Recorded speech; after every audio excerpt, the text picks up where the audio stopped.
Hello, and welcome to another exciting episode of Exploring Centauri Dreams. Today we're going to start off with seeing how far we can get this tiny little probe we got into orbit last time. Well, I guess it's not really a tiny probe, it's way bigger than Sputnik. But, same idea. We have around 3 kilometers a second, 4 kilometers a second left, and with that, we might be able to get an encounter with Hawking. I highly doubt it though, since Hawking's sphere of influence is something like 200 kilometers, and there's just no way we're getting into that because we're totally out of what's the word? We're not in the right phase angle to intercept. I set us up in the best place to maybe see it and maybe get an encounter, but we're either not going to have enough fuel to adapt to it or not enough fuel or electricity to return. There's a bunch of little factors. This probe was never designed for this. But, you know, a lot of science missions have started with, it was never designed for this. I think it was the Rosetta missions where they finished all of their planned science and decided just to land on the asteroid. And then they managed to do it. They landed it, and just to prove that everything still works, they took off again. So, yeah, there's a lot of crazy things that were never designed to do what they did, and still managed working. There was I cannot remember the name, and I probably couldn't pronounce it if I could, but the Japanese missions to Venus, they actually missed their I think it was their burn with Venus the first time, and what happened was something like 4 or 5, 6 years later, they got another encounter, and they were able to just turn back on the probe and use its orbital maneuvering system to put it into a semi-stable orbit, and they managed to get some of their experiments done that way. So props to them, using something it was never designed for. So I don't think there's any science to be gained this low. I'm pretty sure I set the boundaries up above Hawking, but we'll see what we can get.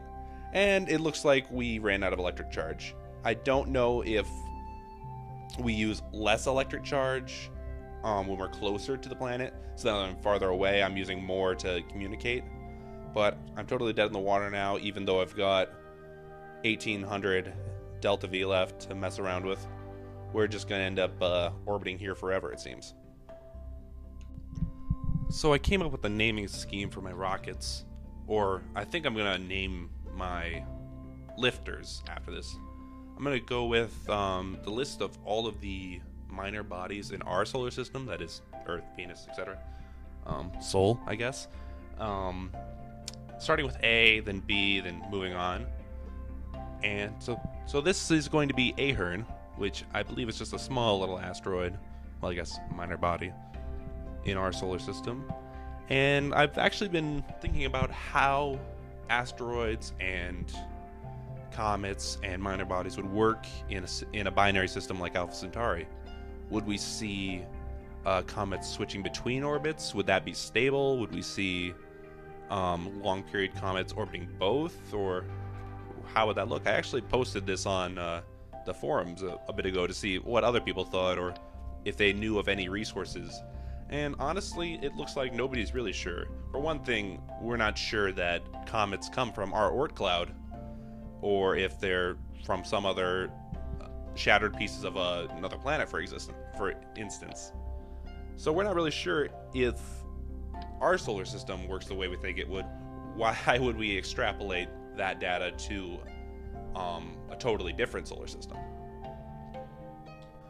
So what I could have done, and this probably would have saved me the entire episode's worth of content, is go through and just add a parachute to the probes I was already using, because we knew those could get to space. We knew they had a lot of Delta V left. We would just have to modify them to land and have a little bit of a re-entry shield, considering I'm not playing with what appears to be any re-entry heat. I don't think I really need to worry about re-entry heating in an extreme fashion, but theoretically something could break, and we would really not like that. But I decided to go the other route and totally redesign and rebuild a whole new system. Alright, so let's go ahead and test fire this guy. Oh no. I already see a problem happening. Kind of wrestling with myself. I could just I could just abandon the mission or revert, but I already said I'm not going to do that, so we're just going to have to let that happen. And there goes the mess. So that's going to cost us like 15 grand in funds. Not to mention whatever the rocket costs. So definitely remember to put a launch clamp on things because they like to fall over. So let's go ahead and try this again with a launch clamp and in the daytime. So everything's set up, should be good to go. Have enough thrust to go out the pad. Oh, just to make sure the clamp is set in the right stage there. Okay, that seems to be okay.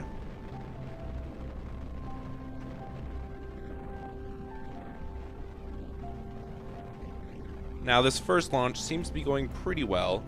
You may notice that I left off the winglets due to part count reasons. And while that let me actually launch the rocket, that does end up causing quite a problem once we get up to about 10 kilometers and moving at the speed of sound.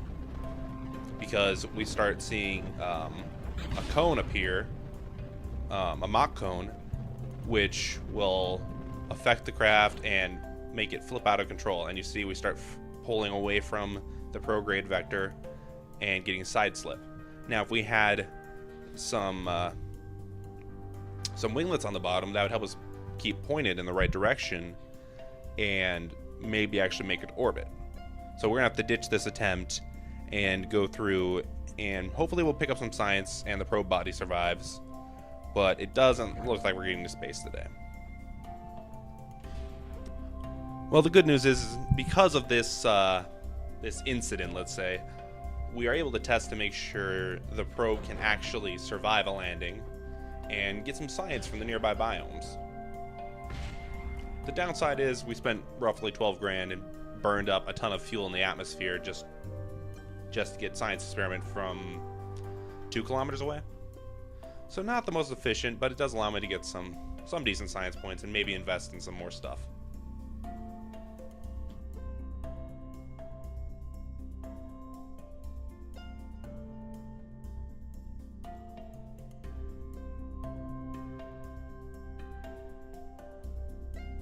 So we're back again with some winglets added. I went ahead and upgraded the VAB so that I could go ahead and add those winglets and not go over my part count limit. So now I'm at, well, I think it's 255 parts I can use instead of the 30. That definitely helps, and it should keep us straight and pointed upwards, hopefully, throughout breaking the sound barrier. Which on this planet would be a little lower because, so we're talking like 280 meters a second instead of 330 because we have a thicker atmosphere and a slightly different composition. So it all seems to be going good. We're going to ditch these in a second. Wait till they burn out before I ditch them next time. Alright, all seems going good. Looks like we're running low on thrust from that engine. That might be a part failure. I think I have that mod installed. Or we might just not have made it big enough. I do have tweak scale, which allows me to rescale a lot of parts, hence the name.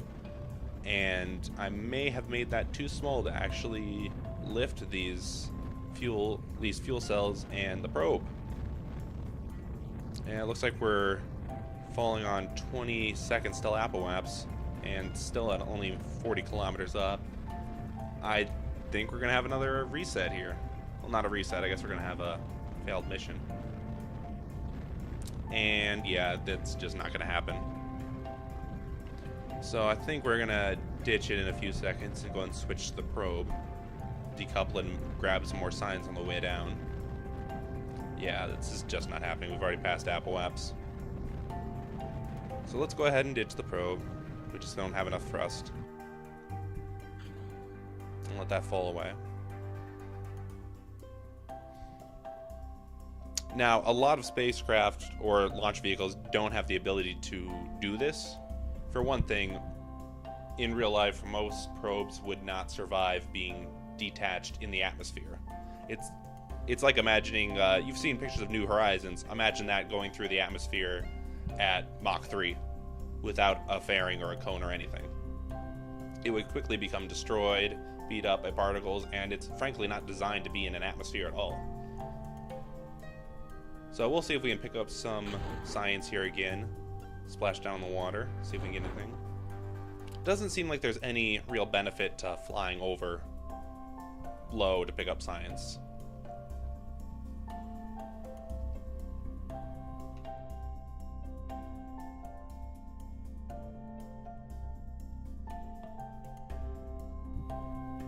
That's a bit of a visual glitch there with the water. I'm not quite sure why that happens. I think it's something to do with Copernicus or the probes that like to sink a little bit more. In KSP 1.1, I think they added the ability to actually go under the water. So that might be something with that. It's supposed to display basically a filter underwater, but a lot of times in Copernicus planets you don't see that, and you just end up seeing the ground underneath the water. So the fourth rocket and the third launch might be the first one to get to orbit and return, because we went and added a slightly bigger engine to the middle stage there, so that we actually have a higher than 1 thrust to weight ratio in atmosphere, which I think was the problem. And you can see Alpha setting there in the background. Alpha A, I should say. So we're going almost straight up to get through the atmosphere with the solid rocket boosters, because that's where they're strongest. And then we're going to ditch them and throttle up and point towards our orbital vector. Now you can see there we've got about a thrust to weight ratio of 1. It seems to be a little higher on the Mech Jeb readout, but that might be because it's thinking it's Kerbin. I'm not sure if that's the thing or not.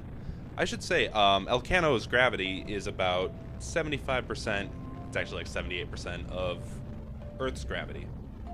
And that's because Earth actually has really strong gravity for its size.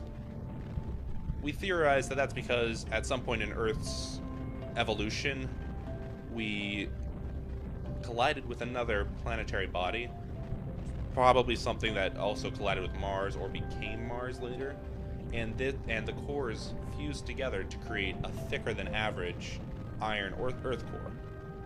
So in modeling Elcano to be realistic, I decided that it's not realistic to have Earth relative gravity. It's going to be a little lower for the same size.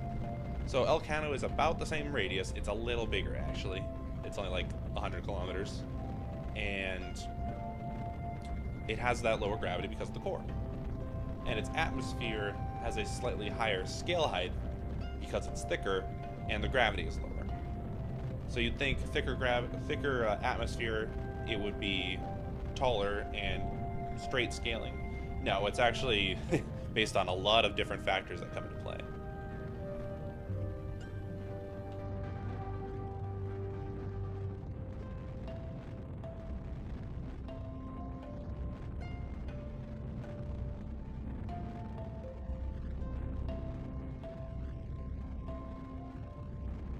So returning to our launch here, it looks like we're gonna be just fine.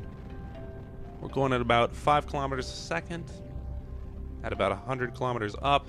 That should be perfect, and we're almost out of fuel in this stage. So that in and of itself is almost orbit. And we should barely need a kick from the probe to get us there. And then the probe itself has 1,600 meters a second of delta V, but an I guess a third of a G of acceleration, which is, you don't really need large acceleration on probes because they're not in atmosphere or doing any landing. And that's us in an orbit. It's very low and we'll return eventually, but we want to end up outside of the atmosphere. So let's see if there's any science to be gained at doing science at this altitude. I don't believe so. I think the main cutoffs are going to be 140 kilometers is inside the atmosphere. Landed is obviously landed. And above Hawking's orbit, which is something like 54 gigameters. Sorry, megameters, not giga. And that's where you start seeing that high orbit science, or high above blank, in this case Elcano. So we're just going to wait till we get outside of the atmosphere and up to apoaps before we burn into orbit, because there's really no reason for me to waste fuel here, because I'm just going to end up pushing my apoaps way up, and we don't want that. And I'm going to keep careful look at my electric charge this time, because I don't want to run out. It would be harder to run out because I have solar panels on the top, but it could still happen. We've all had those experiences where you're doing something, you're prepared for a burn, and you realize you've pointed your capsule so that every single solar panel is pointed perfectly away from the sun, or stars in this case. So you just get nothing, and you end up just circling the planet endlessly, or in some cases crashing into it at 5 kilometers a second.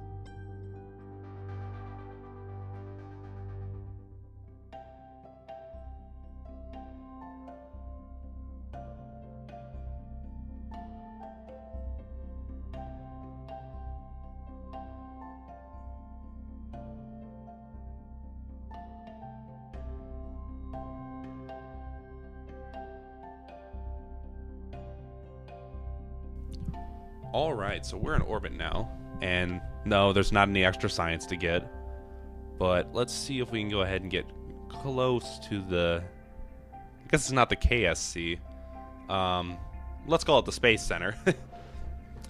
So we're going to see if we can get relatively close to it, but it was on the night side, and I do want to land in the day because I honestly hate recording things at night, because then you just don't see anything. Especially in this playthrough where I'm trying to show you how everything looks. I don't really want to launch at night unless I'm trying to show you something that happens at night on the planet, like eclipses or things like that. So, I suppose an eclipse wouldn't happen at night, but you know what I mean. Alright, so we're in for a long return. We've got a nice heat shield on the bottom, and I'm going to point our solar panels up at Alpha A so that we can get some electric charge as we're landing. And it looks like we're gaining electric charge, so that's good. I doubt we'll use really any ablator on this, because it seems that heat doesn't really work well when you scale things to realistic atmosphere heights. I think that has something to do with the fact that Kerbin's atmosphere is at 70 kilometers, and Kerbin's scale is like 1/64th of Earth scale. So when we scale up the atmosphere, we're only doubling it, whereas we're increasing the mass of the size of the planet by 64 times. So you barely see an increase comparatively, which means there's a lot more atmosphere to slow you down, which is why we have mods like Real Heat and Deadly Reentry that help to improve the realism in these cases. So far, it doesn't look like we're seeing any reentry effects at all, and we're definitely gonna hit the ground. I didn't really think there was a doubt in that. And because of the thicker atmosphere, you'd think we'd have a more intense reentry profile, but no. Most of the thickness of the atmosphere actually comes down lower, and you see that with all atmospheres, that because of the gravity, the thickness likes to stick lower. So it looks like we've lost only one unit so far, and I went ahead and set the chutes to deploy when they get to a certain altitude, and that should help us out in case I lose contact for any reason. I definitely would hate to have a failure at this point. And we've picked up some side slip here, kind of doing the hockey puck re-entry method, which probably would not fly in real life, but since we're once again playing with sketchy heat physics, we're probably going to be okay. Yeah, we're full on side slipping through the atmosphere now, but I went ahead and put all the experiments inside that part spin, I guess, so that would be good to go. And after we get near or below the sound barrier, it does go back to a straight facing, which leads me to believe that there's something going on with the shot cone as we go through Mach effects that make it slip to its side. And I could see how that would be the path of least resistance for the probe, is to turn on its side and go through that way.